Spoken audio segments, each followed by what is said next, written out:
I'm back with another little tutorial. I wanted to introduce you to the first part of our walkthrough in Chapter 7. So Chapter 6 was a pretty challenging chapter, and that's one that I really wish we could have been together to work through together.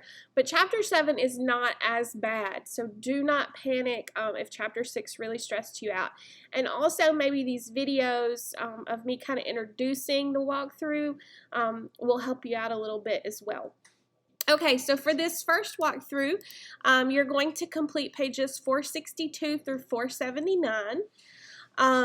In the first couple of pages, they just ask you to look at the HTML file, the book trip file, and look at the code.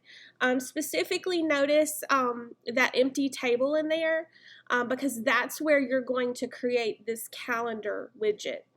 And then you'll create a new file and save as orbits.js. You do not have to link it in the book trip file. The link is already there. So all your code that you'll type in this chapter, you'll type in the orbits.js.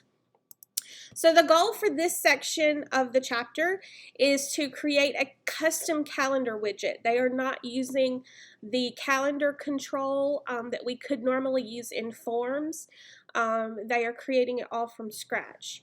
So you'll create a new instance of the date object and work with that. You'll use methods like getMonth and getFullYear. Remember in our last tutorial where we used getMonth and it returned a series of numbers anywhere between 0 and 11. Remember 0 representing January, 1 representing February, so on and so forth. So you'll use an array to help you change those numbers to the actual text that should appear in your calendar widget. So for instance, if it returns a 0, if getMonth returns a 0, then we need to change the text to represent January. And then you have a pretty detailed if statement to check to see if it's a leap year. So a leap year is every year that's exactly divisible by 4 is a leap year, except for years that are exactly divisible by 100, unless those years that are also divisible by 100 are also exactly divisible by 400. Crazy, right? So you'll have a detailed if statement to complete that. Now, how can we check to see if something's exactly divisible by something else? Do you remember the modulus operator that we were introduced to? Yeah, so you'll be using the modulus operator to help you determine if a month in February has 29 days or if it has 28 days. Okay, so some potential mistakes that might occur. Make sure that you are only typing instructions that are marked with the number and the little green highlight. Okay, so these are the instructions that you should complete.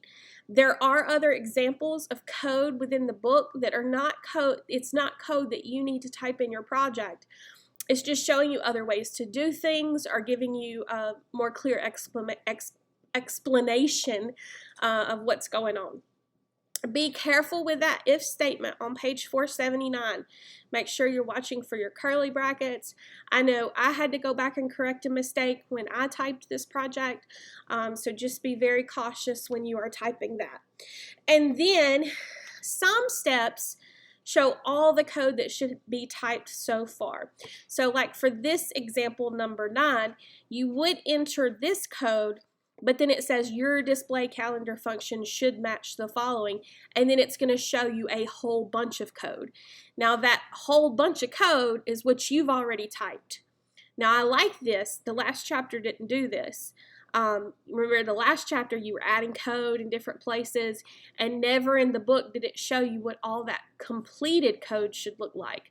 But that's not the case with this chapter. There are points where they give you all the code that should be in a particular function, like for example this display calendar function. So if you run into an error, you're having a mistake in that particular function, you have the whole code typed in the book for you to go back and double check to see where your mistake is, okay? So that helps you with debugging, and that will be a place that you can refer to make sure that you've added the code that you need to add. If you make a mistake, don't forget about checking your console. This is a chance, again, for you guys to practice your debugging techniques. So make sure you're double checking console. Okay, read all of your instructions very carefully and make sure to read that text in between because they're explaining the things that I would normally kind of explain to you in class. If you have any questions, you can always email me as well. Okay, so when you get finished with the first portion of the walkthrough, zip that up, compress it, whatever you're using, PC or Mac, and then submit it in the walkthrough 1 submission area on Canvas. Again, if you have any questions, email me, and happy coding!